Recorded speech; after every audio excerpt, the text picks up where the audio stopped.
Yeah, I'm going to talk about mob programming, but more like an interactive session. So I'll do a quick run through about what the hell is mob programming. I'm Dan Lemon. I work for Amazing Labs. This is Triple Hunting Camp. So I'm going to go over for the next 10 minutes what is mob programming, benefits, disadvantages, integration, and then let's mob. Then a closing retrospective. So I like this quote from Woody Ziol. He discovered mob programming back in 2011 with Hunter Technologies, and they've been doing mob programming ever since. Basically, all the brilliant people on the same thing at the same time, in the same space, on the same computer. That's what mob programming is. It's knowledge sharing, collaborative, and growth.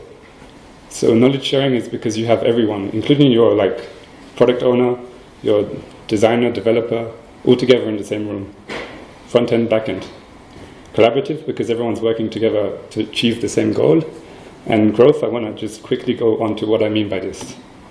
So growth in the team is kind of like, imagine an RPG, and you have some people that are level 1 or level 2, but then you have some wizards that are level 60 to 70. You don't want to use your level 60 to 70 character all the time. You want to grow everyone to eventually have a level 80 of everyone.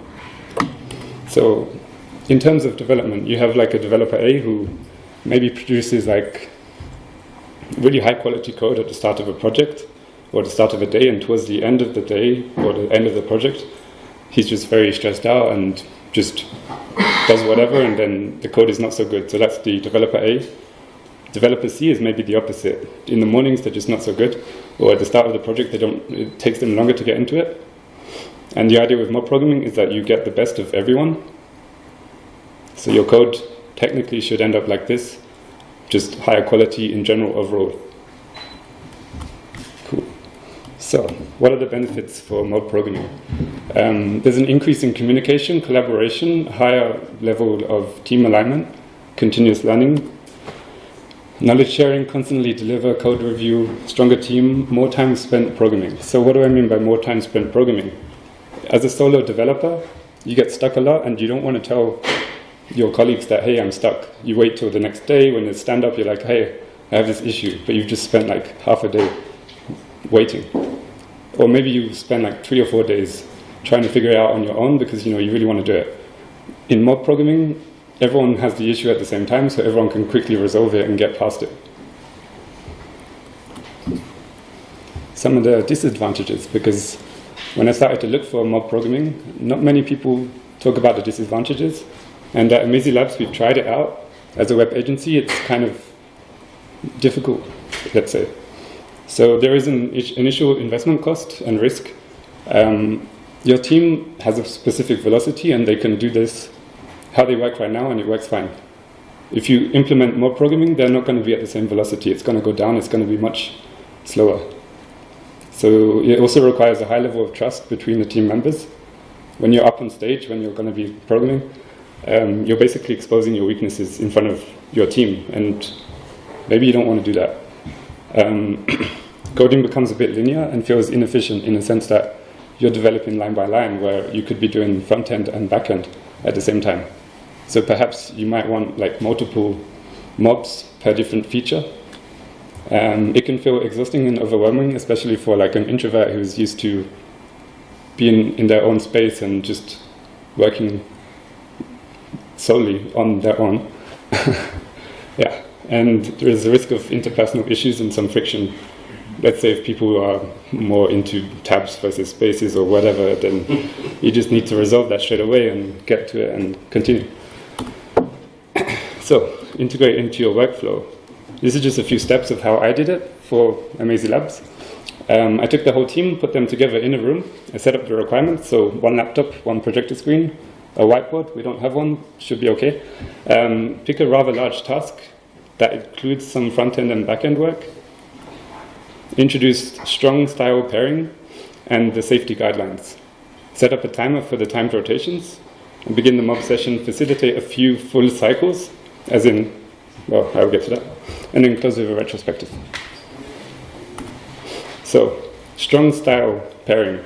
For an idea to go from your head into the computer, it must go through someone else's hands. This is it's a good quote from Luin Falco, an agile coach who's also helping to give mob programming sessions around the world.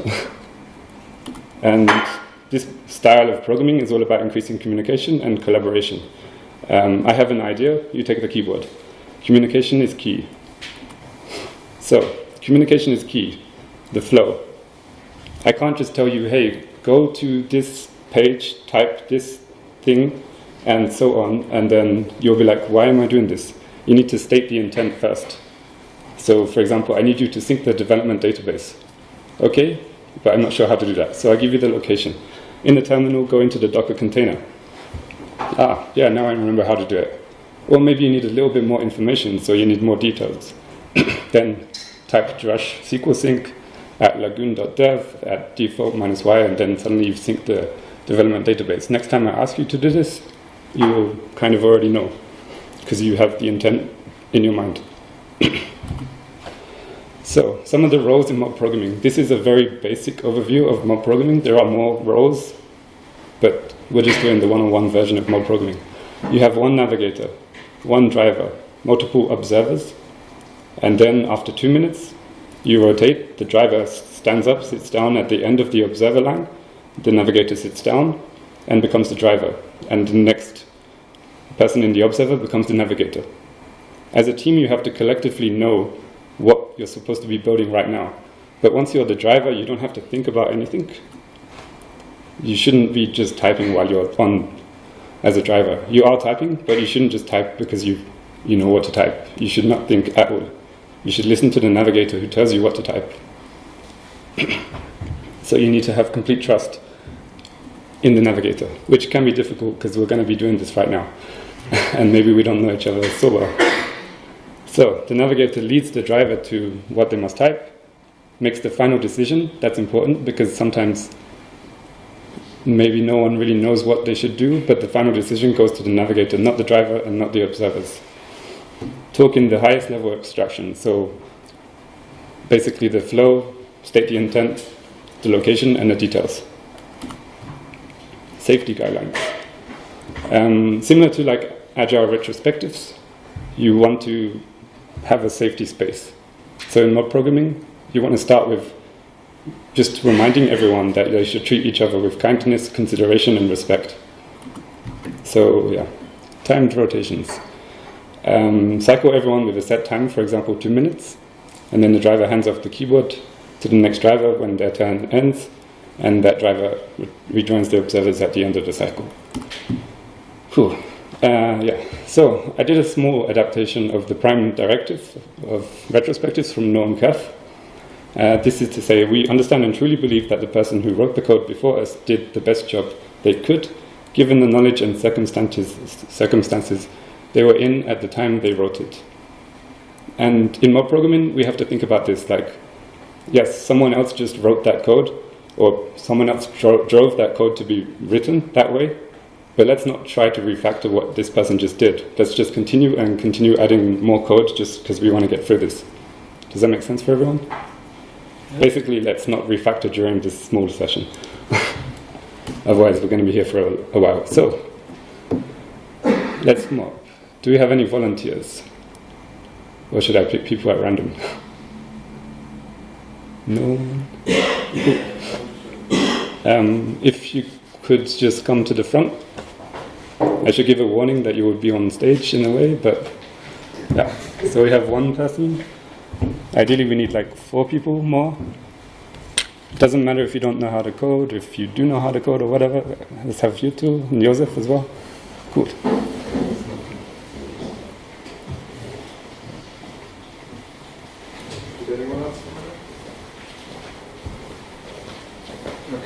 Yeah, 5 people. Cool. So I wanted to quickly ask, what's your name? Remy. Remy? Cool.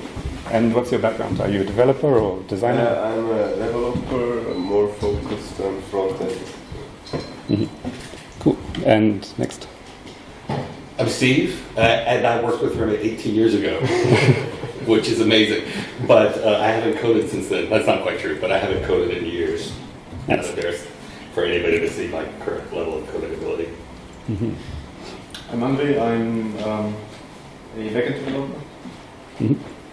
I'm Josef. I haven't touched code in the last years. Yeah, I'm Peter. I'm kind of full stack, mainly backend.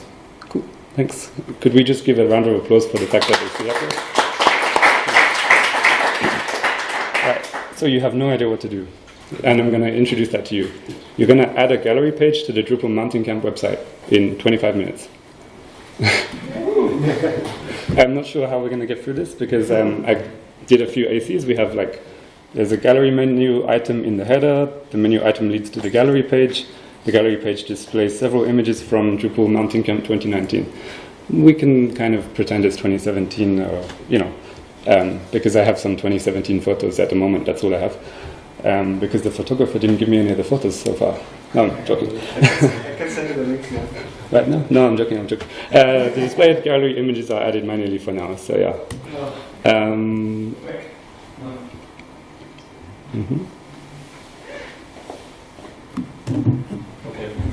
Cool. So there is a program on Mac, open source, called Mobster. So I can quickly add everyone's names. So Remy, Steve, sorry, what was your? Andre. Whoops, this. Yeah. Joseph and Peter. Cool. So we're going to do 2 minutes at a time, and then we rotate.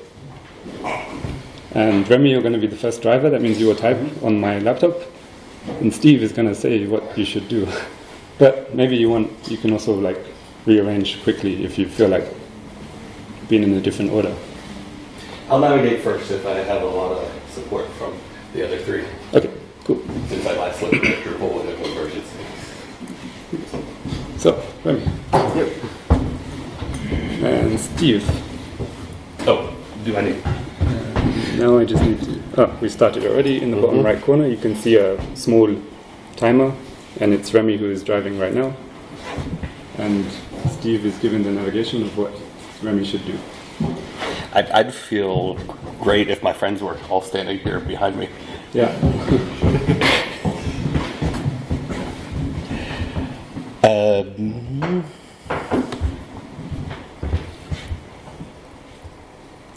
I'm really leaning on my friends right now. Menu items. Huh? We need a menu item. We need a menu item. Let's go to the top of the page, maybe. How are we gonna open something to get a menu We item? need to log in first. Okay, we'll need to log on to Drupal, and to do that, Let's use Docker Drush ULI. I'm not sure if I have a URL user. Oh, yeah. Sorry, I should change this to the Swiss German. Make that easy. Amazing, there's also a hashtag thanks Dan Yeah, down in the bottom left. when he's helping out. So I'm just quickly telling Remy to sign in with Drush space ULI, just because we need that. I forgot to do that, sorry, my bad. I'm gonna ask somebody to tap me out here because I'm just You got 30 feeling a seconds. bit weak on my navigation skills. Yeah, right now he wants to sign in and then we look forward. Maybe you can reset the password to an easy one to... Oh no, once it's logged in, it's fine. That's all We right. don't have to worry. Good. Steve mentioned menu items. Structure, menus, menu navigation. 3 seconds. 2, So we add a link. 1, up. Remy, switch. Oh, it's Steve. already time to switch. I can drive. Yeah. I can't type when people are looking at me. That's gonna be great. So, continue. Now Steve is driving, and Andre. Okay, good. Click the add link button on the top of the page. Can I stop you right there? Yes, you can. We have a gallery menu item that is disabled. Let's Oh, I click didn't see that. backwards. I didn't see that. So we can enable that one. Yes. There's a checkbox next to the gallery item that can be ticked to enable it, and then can save it. Can people at the back see the screen easily, or do I need to zoom in more? It's good? Okay. Good. Let's check out what that does. You can click the gallery item link. There? Yeah. Let's see what that is. What that is doing actually. Good. So this is already pointing to a page which is not been created yet, but we already have a gallery item now in the top. So next thing would be to create the actual gallery. How do we want to do that? Ideas? Maybe with a view. Yeah, but we probably need to have a way of storing the images first. Okay, then we need a media entity type. Sounds good. We Maybe there's display it something. with paragraph, so Maybe there is already one. Check which Yeah. media types we have. Go to structure and go to media bundles. Okay, we have it. There isn't. Check content type, please. Content types. That's the second item. Media bundles. Let's see if there are content types. Maybe there are some. Oops, click too fast. No, not yet. So we will create a media bundle then for the images. Go to structure, go to media bundles, add a media bundle. There's a button to the top left corner. Call it gallery item, or image or something, and save that. Good. Oh, Next yours it. I should try. Yeah, and then I guess I should. I'm No, I should. You are the navigator. I will now keep navigating. Okay, Good. continue. continue. And then So let's check out what you just created. We have some operations. Click on edit. And maybe we need some fields.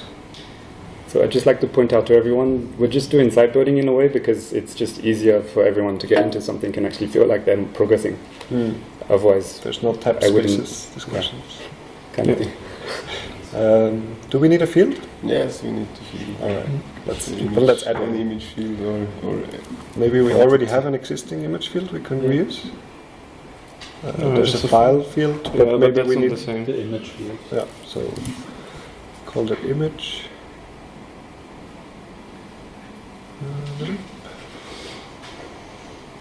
The file format should be checked. Okay, they are correct. So somewhere we can define which file extensions are allowed. Yeah, the default ones are fine. I saw their file visibility. What is that? Yeah. Go on back. Oh yeah. So that looks good. just JPEG. Good. All right. Cool. Anything else? The image field should be required.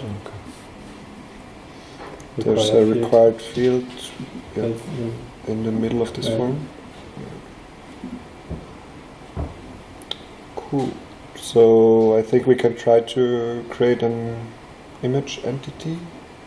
Does that make sense? The image content or gallery content. No, the view. Let's start with the view. But we Why want not to check paragraphs. Maybe there is a paragraph. Yeah, that's also a good idea. Check the paragraph. Or the types. This is nothing. Okay. I can suggest that you can just create a page called gallery and then hard code everything if you want. Or view. Yeah. Yeah, seems. So Josef is driving and Peter. So we left off. Yeah, just create the page. Gallery, yes. Check the variant types, please. It's gallery. It's gallery for the path. Yeah, gallery is fine. I'm not sure. Okay. It is. So okay. Let's Can continue. you please check the variant types? Blog page. Where I'm not comfortable with this pages. Let's just use block page then. Run with it and go next. Okay. That's good. Yeah. We can fine tune later. So what do we add now? The suggestion about a view sounded nice. Okay, then please open the view administration in a separate tab. Before we want to finish first. Yeah, I would keep it open to easily add the block then. And please scroll down to check which views we already have. It's down, down, down, down, down. Okay, we need a new one. Then please click Add View. And we name it just gallery. And What do content you want to show? check media, and then our type gallery item. Yep. And we need a block, so please create block gallery, yes. And Is that good? yeah, that looks good for our purpose. Okay. Okay, yeah, we continue. who's And you press continue. And so we save this block. It's view with the block. Now we go back. We switch the tab to the page and let's see if the block is already addable. There should be list views, something I saw it above. Gallery, we have it there now. And what options we have here? Region, yeah, just add it and let's see how it looks. Then we finish the page here.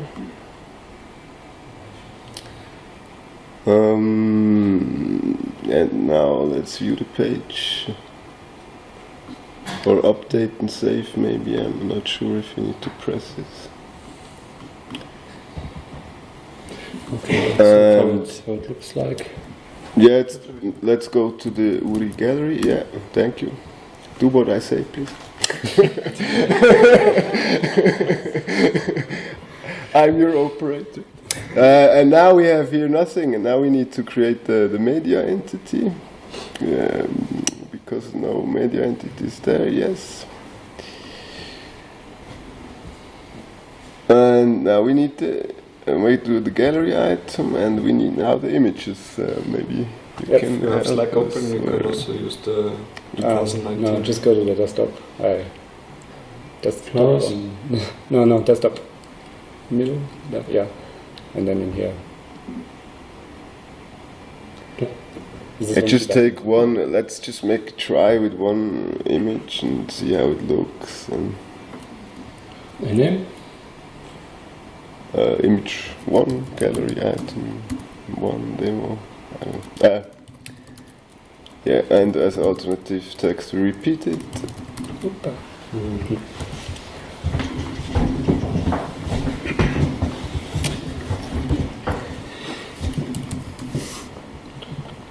All right, save and publish that. And let's see if it's on the if it displays. Go back to the page, the gallery page. Let's see here. So There, it looks like it's broken.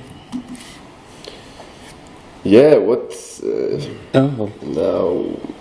Looks like the display settings are not right. how do you change the display settings? Might be that it's not in the view yet. Okay, shall we go to the structure and look at the view? So what's printed there? Check the preview maybe. Scroll down slightly. Is it added to the view? Here we have fields media name is what we display. And instead, I think we should display, or at least as well, we should also display the image itself. Okay, so can we add image to the fields then? You can Okay. here, please. Yeah, let's go to add a field and add that image. See, I've already learned more about Drupal than I knew in the last draft.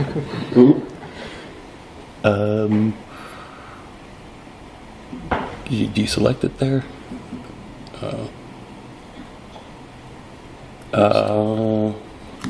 I guess link to the image. Do we need to change that? No. File? I'm guessing here. I would say link to the image, just leave as none.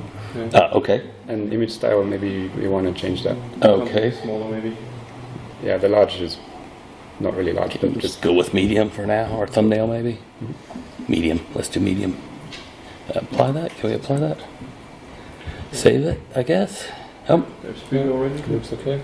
all right. Can we go back to the gallery of that? Yay! That's the best feeling. Good. So let's check again on the gallery page whether we see an image. Where Just is click it? any of the open tabs, or just click on the Home. Yeah, home button. Click on the gallery. Yeah. There's the first image. All Nice. right. Let's add a couple of other images. Okay. Go Does to it work with content, multiple media, images? What happens? media. No, Did I click too Yeah. fast? hover content There again. we go. Or like that. Yeah, that's fine as well. And click the Add Media button. That's the blue one. Yeah. Okay. Gallery item. And add a couple of more images. Okay. Choose file. I guess we take all of those. Can we just That doesn't work. That doesn't work. You need No? to one by one. Yeah. Like that's what you mean by one by one? Yeah, yeah. Okay. Can I add another one, or I have to save this first? You have to save the first, but you need to Okay. give a name. Like demo 2 for alternate text as well. Save Alternative. Or alternative. Yeah. The old text is read by what's it called? Screen So readers. So it's important to always it is. fill that in. It is. Yeah. And now create a media item again. Okay, that was You can hold- content, Yeah, you media, add content? Oh, No, that's wrong one. You're on content, but you can just hover content, and then hover media, and then add new media, and then gallery item, and then you're in the form again. Okay, choose file. 3. Media name.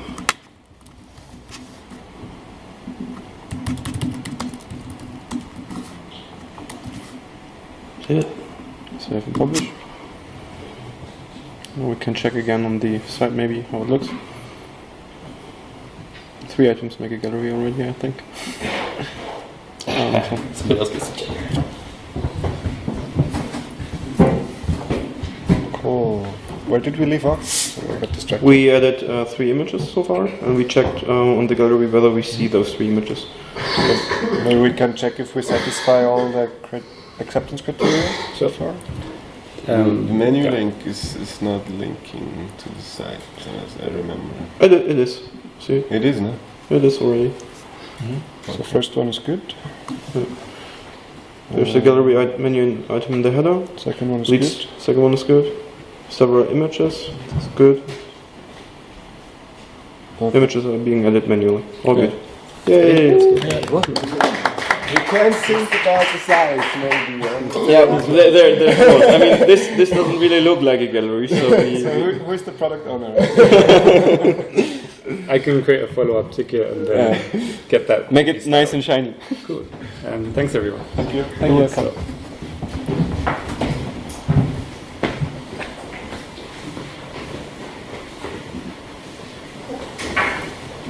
So I wanted to just do a quick closing retrospective. Like, how did that feel for you as the participants, the people who didn't come up here, but also the people who did come up? So I'm just gonna I think it was fun, so I already put that in. I mean, it was fun for me to watch you do what you did, and that was really cool. So how about let's say, Steve, anything, first phrase that comes to your mind? I can just put it down. That was motivational for me. I mean, I learned some about Drupal in 10 minutes. Oops, I have to change this back to the English one. Cool. Remy, if you like. For me, it was hard to be the driver. And can't do anything. I'm there and I don't get the instructions. Oops, I forgot to close this. Good night. I was impatient somehow. Andre. I think the discovery phase was important to see where we are and where we need to get to. We did that on the get-go somehow and let it work out. But I think if we wouldn't have started off with that, then it would make lives easier. Cool, thanks. Josef. Initially, Andre was really too fast for me, so he was already working ahead, so I had some difficulties keeping up, but I think over time as a team we aligned, working together, so really collaborating. Who else? Yeah. It was a good switch from the ordinary single developer experience. It was nice to interact more with people than with the machine. Steve, one more time. I love gold plating. It's my biggest downfall, and I was really impressed how the mob said, "Does this meet the acceptance criteria? Let's stop." And I was like, "Oh my god." So I love role playing. Gold plating, adding features are required. Not adding or adding features. Adding, adding all the bells and whistles that you're not going to need, maybe.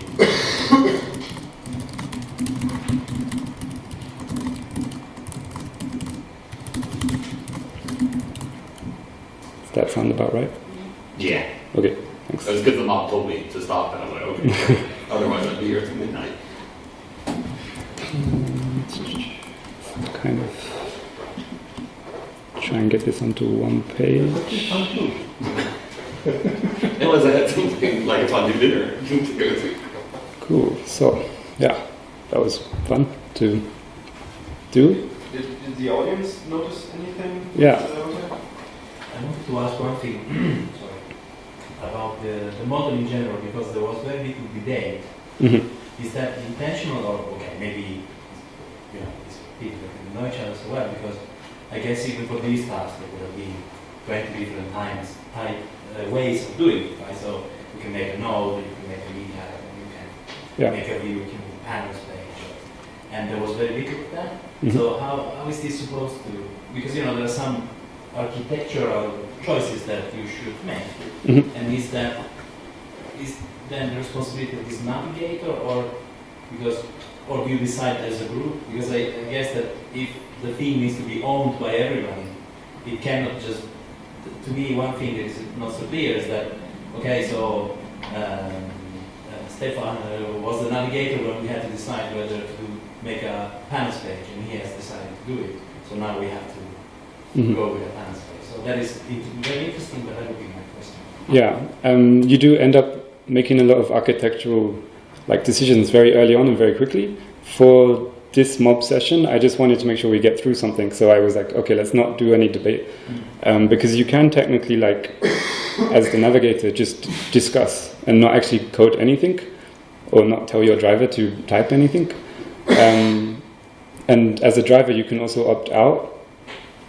Or as a navigator, you could opt out as well and pass through, but that's more like an advanced mob session.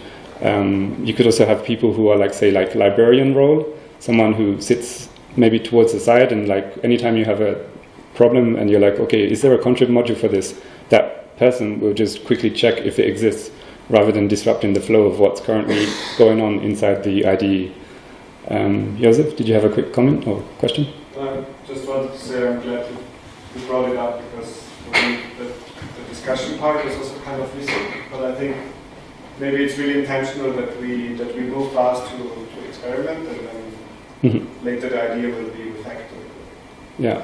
One thing I've noticed is that, yes, you could end up taking the wrong decision. Maybe what we did right now is not going to be scalable later on.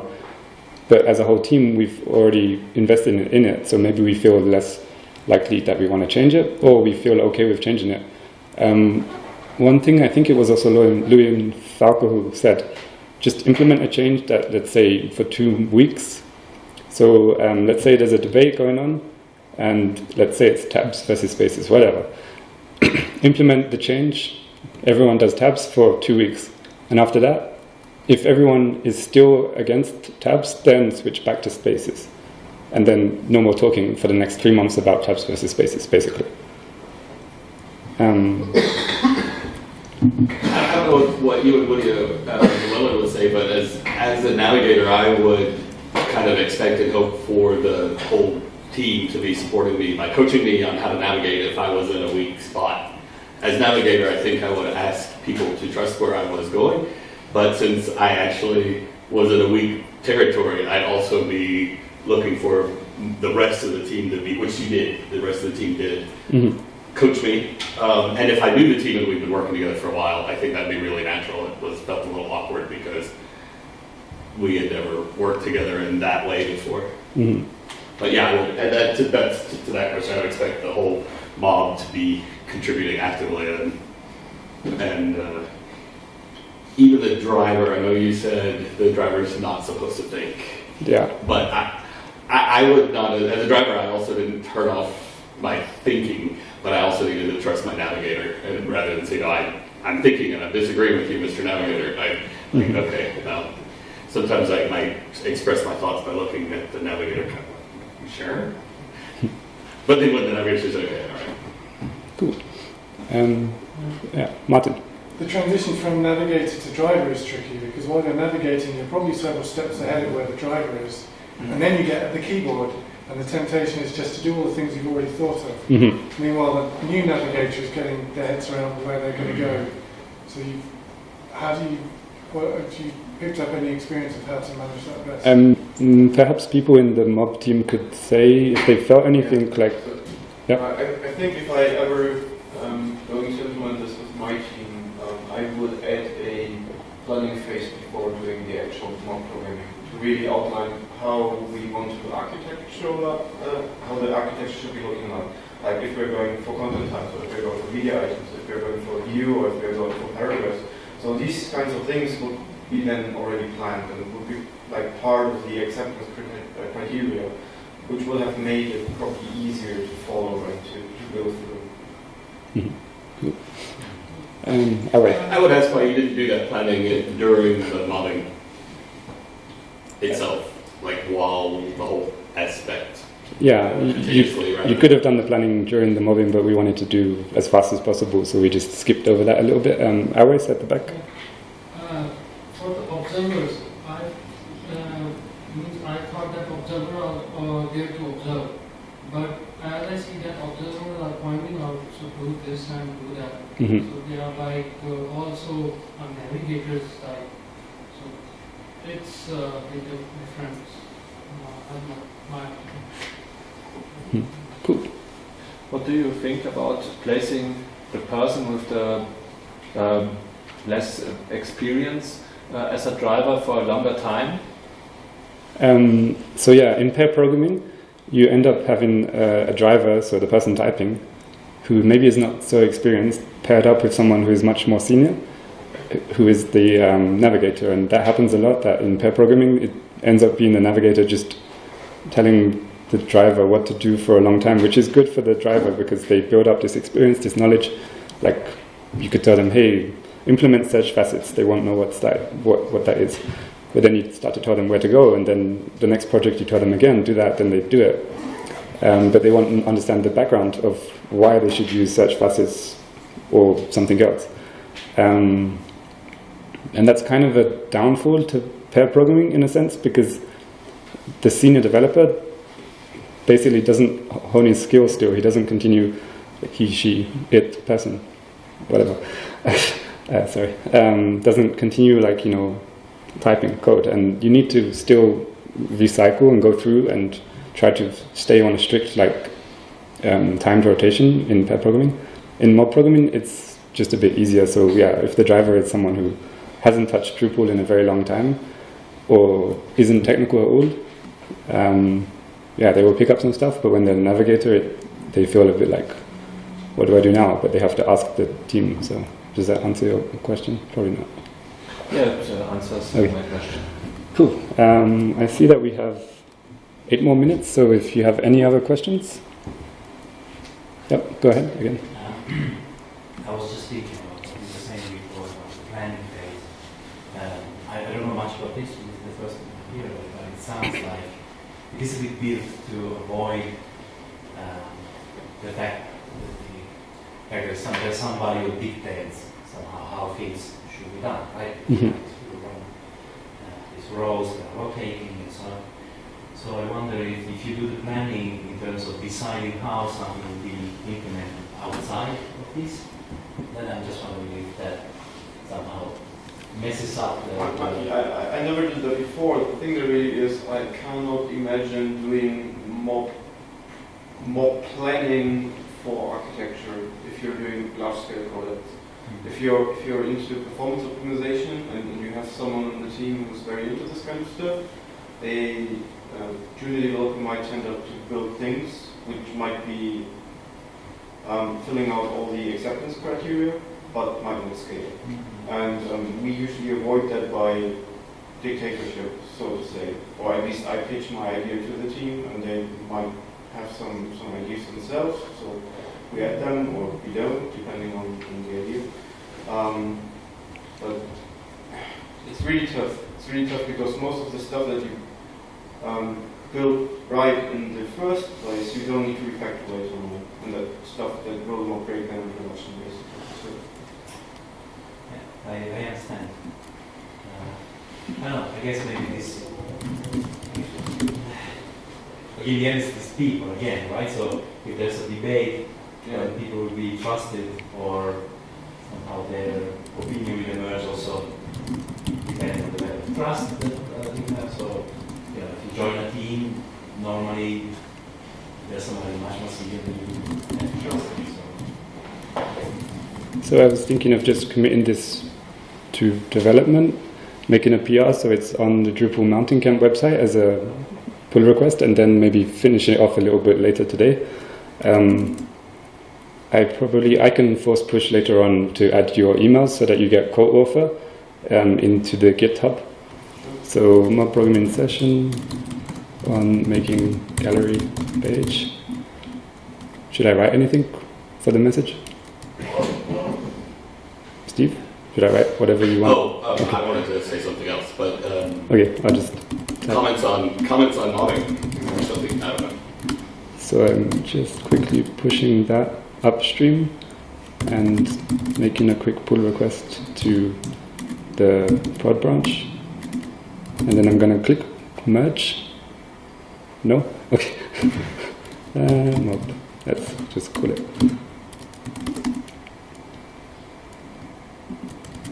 But perhaps we can just move it to dev. Yeah. So these are the changes that we did together, mostly config changes, but that's cool. Yeah, I had some Twig gallery page in case we wanted to style the Twig file directly or whatever, but I will probably delete that at some point. Or feel free to delete it, it's open source as well. Create a fork and so on. So I quickly deployed to development. I'm not logged in. Let's see. It's probably going to take a few minutes. Also, that's not loading. No. Do you have time for question while you do that? Or? Yes, there's a question. Go ahead. I was really attracted to your what you call it, the ways this didn't work for the agency slide. Yep. Because I recognize all of those are ways that it wouldn't work for an agency.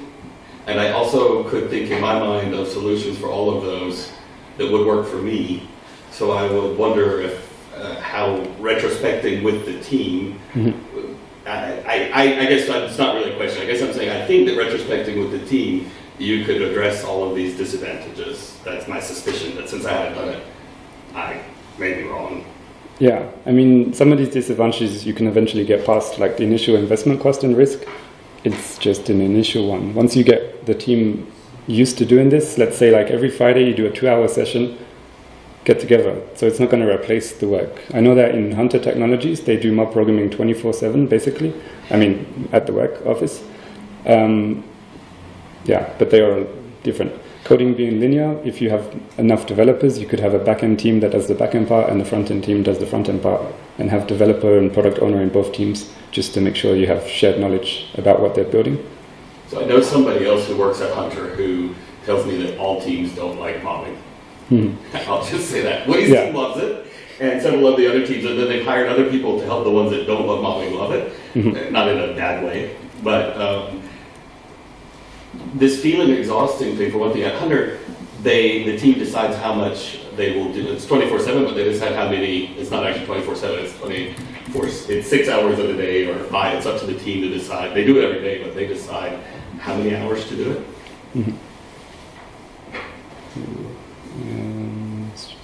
Did I push?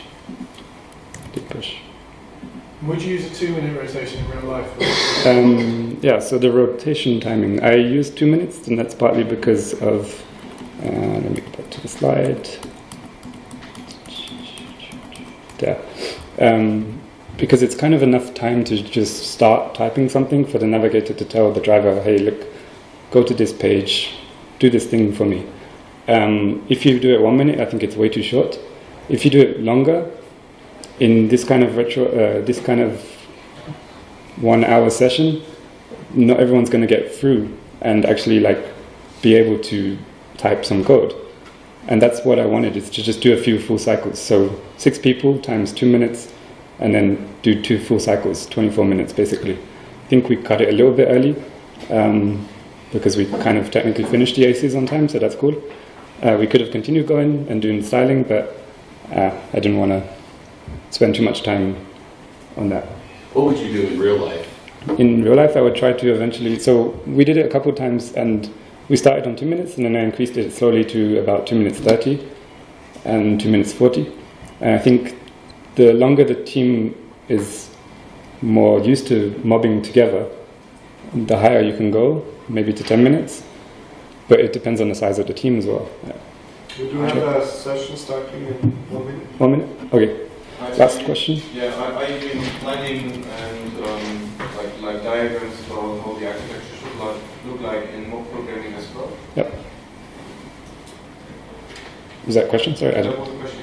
Oh. Are you doing that actually, or are you just really going ahead? Sorry, actually we have to wait. If we're actively using mob programming, is that the question? We've tried it out 2-3 times, and I want to continue trying it out with the team, more like on internal, like we have some internal meetings that we have, and we're just replacing it with mob programming instead. So instead of someone presenting, hey, this thing I just found out about for 1 hour and presenting that, we just do mob programming for that session and see how it goes. For actual client work, it really depends, because at Amazing we bill based on like man hours. So if 6 people work 1 hour, that's 6 hours billed to the client, and that feature maybe doesn't take 6 hours to build. But if it's a larger task, it could take longer, and it maybe requires a bit more of like thought into it. So that's why I suggest making sure you get like a really large task. The gallery page is something that it's easy, it's not, everyone could understand it. Yeah. Any more questions? Maybe one more comment. But I heard that at Hunter, where they started doing this, they do retrospectives every hour, and they have 10-minute retrospectives, because they're always working together. They don't need to set aside 2 hours for retrospective, and because they're doing it every hour, they just every hour they retrospect for 5 to 10 minutes, and then they already improve the work for the next hour. That's what I heard. I haven't seen it myself. I did deploy, but I see that the deployment is still running. However, it will eventually be on dev, and then, yeah. Cool. Thanks everyone for attending.